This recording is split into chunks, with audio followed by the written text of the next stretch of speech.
সমস্যা যাই হোক, সমাধান রয়েছে শিব শক্তি জ্যোতিষালয়ে। ভৌতিক উপদ্রব, বিবাহে বাধা, ব্যবসায় বাধা, মোহিনী বশীকরণ, গ্রহ বাধা সহ সমস্ত সমস্যার স্থায়ী সমাধান করা হয় নিজ মন্দিরে কামাখ্যার আদি ও প্রাচীন শাবরতন্ত্রের মাধ্যমে। হোমক্রিয়ার মাধ্যমে মাঙ্গলিক কালসর্প বিষ যোগের শান্তি করা হয়। পুতুল তন্ত্রের দ্বারা দূর থেকে তীব্র মোহিনী বশীকরণ করতে যোগাযোগ করুন 8166600198 নম্বরে। ডাকযোগেও প্রতিকার করা হয়। নমস্কার বন্ধুরা, আবারও হাজির হয়েছে শিবশক্তি জ্যোতিষালয়ের আরেকটি নতুন এপিসোডে নতুন বিষয় নিয়ে আলোচনা করতে। 11 দিনে 11টি কবচ সিরিজের আজকে 7তম দিন এবং আজকে আমরা আলোচনা করব মোহিনী কবচ নিয়ে। তো এখানে একটা কথা বলে দেওয়া ভালো যে রাজমোহিনী আর মোহিনী দুটো শুনতে একই রকম হলেও এর মধ্যে কিন্তু একটু ফারাক রয়েছে। যদিও যারা রাজমোহিনী কবচ ধারণ করবে তারা কিন্তু অলরেডি মোহিনী কবচের এফেক্ট কিন্তু পেয়ে যাবে, এবং যারা মোহিনী কবচ ধারণ করবে তাদের সঙ্গে রাজমোহিনী কবচের যে ফারাক সেটা কি, সেটা প্রথমে একটু হালকা করে আমি বলে দিই। মোহিনী কবচ হচ্ছে যে আমরা যাদের সঙ্গে মিশছি, আমাদের পারিপার্শ্বিক যারা রয়েছে তাদের উপর যেটা কাজ করে সেটা হচ্ছে মোহিনী কবচ। আর রাজমোহিনী হচ্ছে একটি বিশেষ স্পেসিফিক উদ্দেশ্য থাকে। রাজমোহিনীতেও আপনি আপনার আশেপাশে যে সমস্ত ব্যক্তি রয়েছে তাদেরকে আপনি মোহিত করতে পারবেন, কিন্তু এর বাইরেও আমাদের যে কর্তৃপক্ষ বা অধিকারী শ্রেণীর লোক রয়েছে, যখন এই সমস্ত কবচ বা মন্ত্র তৈরি হয় বা সৃষ্টি হয় তখন কি ছিল, তখন রাজার শাসন চলতো, সেই কারণে কিন্তু এগুলোকে বলা হয় রাজমোহিনী। এবং এখনকার দিনে রাজা বলতে কাদের বোঝায়? যাদের শাসক শ্রেণী রয়েছে, অর্থাৎ যাদের আন্ডারে আমরা রয়েছি, বলতে পারেন নেতা মন্ত্রী এদের। তো আমাদের কি নেতা মন্ত্রীর সঙ্গে প্রত্যেকে কি দেখাশোনা করছে? না, সেরকম তো হচ্ছে না। তাহলে এখানে আমরা রাজমোহিনী কাদেরকে বলবো? এখানে রাজমোহিনী আমরা কিন্তু তাদেরকে বলবো, রাজা তাদেরকে বলবো যারা আমার ঊর্ধ্বতন কর্তৃপক্ষ, অর্থাৎ যারা কর্মক্ষেত্রে রয়েছেন, আপনার বসের সঙ্গে ভালো কিছু সম্পর্ক নেই, তারা কিন্তু এখানে কিন্তু তাকে রাজা হিসেবেই দেখতে পাচ্ছেন, কারণ আপনি তার আন্ডারে রয়েছেন। এখানে কিন্তু তাকে সেই হিসেবে আপনি ধরবেন। তো এখানে কি মোহিনী কবচ কাজ করবে না? অবশ্যই করবে, কিন্তু রাজমোহিনীর যে বলটা সেটা কিন্তু মোহিনীর তুলনায় একটু বেশি হিসেবে ধরা হয়।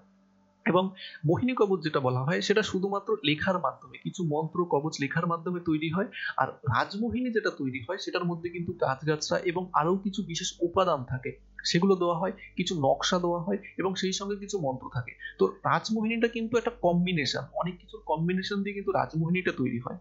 আর মোহিনী যেটা হয় সেটা কিন্তু কিছু বিশেষ মন্ত্রের মাধ্যমে, কিছু মন্ত্র জপ করা বা কিছু মন্ত্র কাগজে লিখে সেটাকে তাবিজে বা কবজে বা মাদুলিতে পুরে সেটাকে ধারণ করা, তো সেটা কিন্তু মোহিনী। তো এখানে কিন্তু একটু ফারাক রয়েছে, আশা করি আমি এই জিনিসটা ক্লিয়ার করতে পারলাম।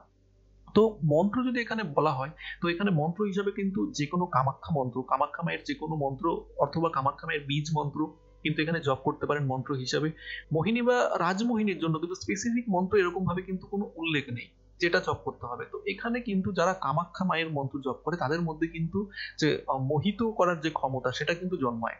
এছাড়াও বলা হয় যে মোহিনী যে অবতার সেটা কিন্তু বিষ্ণুরই একটা অবতার। তো সেটার পেছনে একটা কাহিনী রয়েছে। তো আমাদের আলোচনার বিষয় তো যে আধ্যাত্মিক কাহিনী, সেগুলো নিয়ে আলোচনা করা আমাদের চ্যানেলের বিষয়বস্তু নয়। তো অবশ্যই ইউটিউবে সার্চ করলে সেরকম ভিডিও প্রচুর পেয়ে যাবে। শিব এর মধ্যে জড়িত আছে, তো সেগুলোর মধ্যে আমি যাচ্ছি না। তো এক কথা জেনে রাখবো যে ভগবান বিষ্ণুর অবতারই কিন্তু মোহিনী। তো সুতরাং যে বিষ্ণুর যে সমস্ত মন্ত্র আছে, বিশেষ করে কৃষ্ণ মন্ত্র, সেগুলোতেও যদি আপনি জপ করেন সেখানেও কিন্তু আপনার যে চেহারায় কিন্তু একটা মোহিত করার ক্ষমতা কিন্তু জন্মায়। বিশেষ করে কৃষ্ণের যে বীজ মন্ত্র রয়েছে সেগুলো যদি জপ করেন বা ক্লিং মন্ত্র যদি জপ করেন, সেখানেও কিন্তু আমাদের মধ্যে কিন্তু একটা ঊর্জা, আলাদাই একটা কিন্তু অরা জন্ম নেয়। দেখবেন অনেকে যারা সাধু সন্ন্যাসী রয়েছে তাদের মধ্যে তাকালেও তাদের মধ্যে যেন এক্সট্রাই একটা এরকম একটা উজ্জ্বল ভাব একটা মুখে দেখা যায়, তাদের মধ্যে একটা আকর্ষণ অনুভব করা যায়। তো সেটা কিন্তু তাদের যে মন্ত্র জপ সেটারই ফল।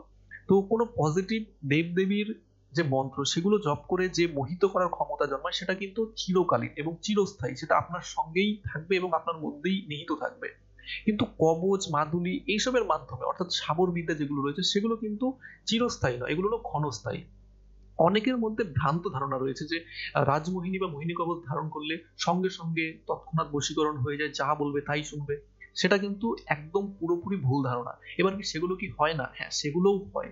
সেরকম ধরনের জিনিসও রয়েছে যেগুলোর মাধ্যমে আপনি আপনার সামনে যে ব্যক্তি রয়েছে তাকে আপনি কিন্তু একদম তৎক্ষণাৎ বশীকরণ করতে পারবেন এবং তাকে দিয়ে যে কোনো কাজ করিয়ে নিতে পারবেন। সেই বিদ্যাও কিন্তু রয়েছে আমাদের, যে সাবর বিদ্যা, বিশেষ করে শ্মশান তন্ত্র বা অঘোর বিদ্যা, এইসব লাইনে কিন্তু রয়েছে প্রচুর এরকম তৎক্ষণাৎ কাজের জন্য।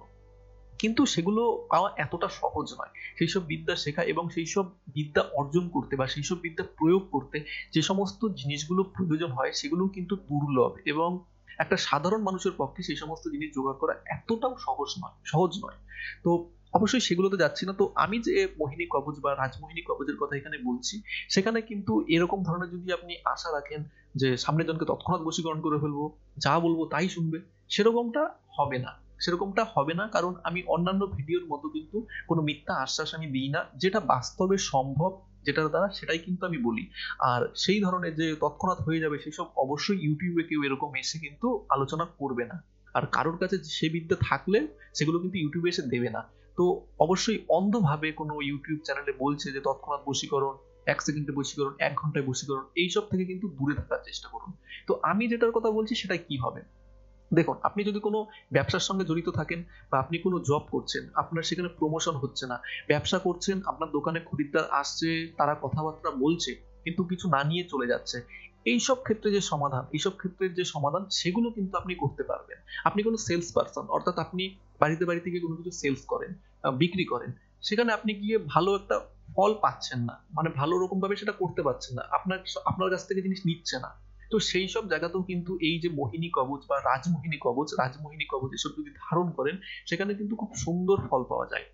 যাদের প্রমোশন হচ্ছে না তারাও কিন্তু রাজমোহিনী কবচ ধারণ করতে পারেন, সেখানেও কিন্তু ভালো ফল দেয়। এবার এখানে একটি কিন্তু আছে। কিন্তুটি কি, সবার প্রথমে যাদের জন্মছক মানে হালকা রাশির, বিশেষ করে যে সমস্ত বায়ু রাশি যেগুলো রয়েছে, সেগুলো যদি হয়, সবচেয়ে ভালো মোহিনী কবচ, রাজমোহিনী কবচ কাজ করবে। সবচেয়ে ভালো কাজ করবে বায়ুতত্ত্ব, তারপরে অগ্নিতত্ত্ব এবং জল তত্ত্ব অপেক্ষাকৃত কম, এবং যাদের পৃথ্বীতত্ত্ব তাদের উপর কিন্তু এত সহজে সেগুলো কাজ করতে চায় না। এবং যাদের গ্রহগত কোনো সমস্যা রয়েছে, খুব জটিল কোনো খারাপ যোগ আপনার জন্মছকে রয়েছে এবং তৈরি হয়েছে, সেই ক্ষেত্রেও কিন্তু এই ধরনের যে সমস্ত কাজগুলো, সেগুলোর কিন্তু এফেক্ট একটু কম দেখা যায়। সহজ ভাষায় বলতে গেলে ভারী রাশিদের ওপর কিন্তু তন্ত্রক্রিয়া এত সহজে খাটতে চায় না। আর যাদের হালকা রাশি তাদের কিন্তু খুব সহজেই কিন্তু তন্ত্রক্রিয়া তাদের খেটে যায় এবং তন্ত্রকে ভালো কাজ করে। তাই অবশ্য যাদের হালকা রাশি রয়েছে তারা তো অবশ্যই কাজ পাবেন, আর যাদের ভারী রাশি রয়েছে তাদের কিন্তু একটু ধৈর্য ধরে কাজ করতে হবে, একটু সময় নিতে হবে। অবশ্যই কাজ করবে, প্রত্যেকের উপরেই কাজ করবে। চেষ্টা করবেন যদি কোনো গ্রহগত সমস্যা থাকে জন্মছকে, সেগুলো নির্মূল করার, সেগুলো শান্ত করার। কেউ যদি বলে আপনার যে গ্রহের যে ছক রয়েছে, আপনার যে দুর্যোগ রয়েছে, সেগুলো কেটে দেবে, কাটান হয় না, শান্ত হয়। কাটান মানে কি, আপনার গ্রহটাকে তো তার পজিশন যেটা রয়েছে, যে ঘরে বসে আছে, যে অবস্থায় রয়েছে, সেটাকে তো কেউ চেঞ্জ করতে পারবে না, তো সেটাকে কাটবে কি করে? এবার কি করতে পারে, শান্ত করতে পারে। সেই গ্রহ সম্বন্ধিত যে সমস্ত আরাধ্য দেব দেবী রয়েছে তাদের পূজা অর্চনা বা তাদের কবচ ধারণ করানো, কোনো রুদ্রাক্ষ ধারণ করানো, কোনো মন্ত্র চ্যান্টিং করানো, এইসবের মাধ্যমে কিন্তু আপনার যে গ্রহের দুর্যোগ রয়েছে সেটাকে শান্ত করা যেতে পারে, কিন্তু কাটানো কিন্তু সম্ভব নয়। তো অনেকটাই আশা করি বলে দিলাম। যারা রাজমোহিনী কবচ বা মোহিনী কবচ ধারণ করতে চান এবং আমাদের মাধ্যমে করাতে চান, তারা অবশ্যই কিন্তু স্ক্রিনের নিচে দেওয়া নাম্বারে কিন্তু যোগাযোগ করতে পারেন। আপনি কবচ না ধারণ করে যদি কামাখ্যা মায়ের কোনো মন্ত্র সিদ্ধ করতে পারেন, খুব সুন্দর ফল পাবেন তাতেও। আর যারা কবচ ধারণ করতে পারবেন, আমাদের কাছ থেকে যদি তৈরি করিয়ে ধারণ করতে চান, অবশ্যই কিন্তু করাতে পারেন। আমরা কিন্তু সাবর তন্ত্রে এবং সাবর মন্ত্র অনুযায়ী কিন্তু কাজ করে থাকি। কারণ কি, বীজ মন্ত্র অপেক্ষা এবং বীজ মন্ত্রে যে সমস্ত প্রয়োগ আছে সেগুলি অপেক্ষা সাবর মন্ত্র বা তন্ত্রে কিন্তু তৎক্ষণাৎ এবং খুব তাড়াতাড়ি ফল পাওয়া যায়, এবং এর যে নিয়ম যেগুলো মানতে হয় আমাদের, সেগুলো কিন্তু অনেকটা কিন্তু কম, এবং যারা গৃহস্থ যারা ব্যক্তি রয়েছে তারা কিন্তু খুব সহজেই সেই নিয়মগুলো মানতে পারে। তো অবশ্যই যাদের ভালো লেগেছে অবশ্যই লাইক বা শেয়ার করবেন এবং জানাবেন যে এর পরবর্তীকালে আর কি ধরনের মন্ত্র চান। আগামী ভিডিওগুলোতে কিন্তু আলোচনা হবে। এরপরেও আরো কয়েকটি, এই সিরিজে কিন্তু আরো ভিডিও আসছে, এবং এরপরেও আরো সিরিজ এরকম করব যেখানে সাবর মন্ত্র, বিভিন্ন নকশা, কার্যকারী নকশা, সেগুলো নিয়ে আলোচনা হবে। তো সেগুলো যদি দেখতে চান অবশ্যই চ্যানেলটিকে সাবস্ক্রাইব করুন, আর পরবর্তী ভিডিওর জন্য অপেক্ষা করুন। অবশ্যই প্রতিদিনের মতো ভিডিও কিন্তু এভাবেই আসতে থাকবে এই সিরিজের। তো দেখা হবে পরবর্তী এপিসোডে, ততক্ষণ ভালো থাকবেন, নমস্কার। সমস্যা যাই হোক, সমাধান রয়েছে শিব শক্তি জ্যোতিষালয়ে। ভৌতিক উপদ্রব, বিবাহে বাধা, ব্যবসায় বাধা, মোহিনী বশীকরণ, গ্রহ বাধা সহ সমস্ত সমস্যার স্থায়ী সমাধান করা হয় নিজ মন্দিরে কামাখ্যার আদি ও প্রাচীন সাবর তন্ত্রের মাধ্যমে। হোম ক্রিয়ার মাধ্যমে মাঙ্গলিক কালসর্প বিষ যোগের শান্তি করা হয়। পুতুল তন্ত্রের দ্বারা দূর থেকে তীব্র মোহিনী বশীকরণ করতে যোগাযোগ করুন 811660 198 নম্বরে। ডাকযোগেও প্রতিকার করা হয়।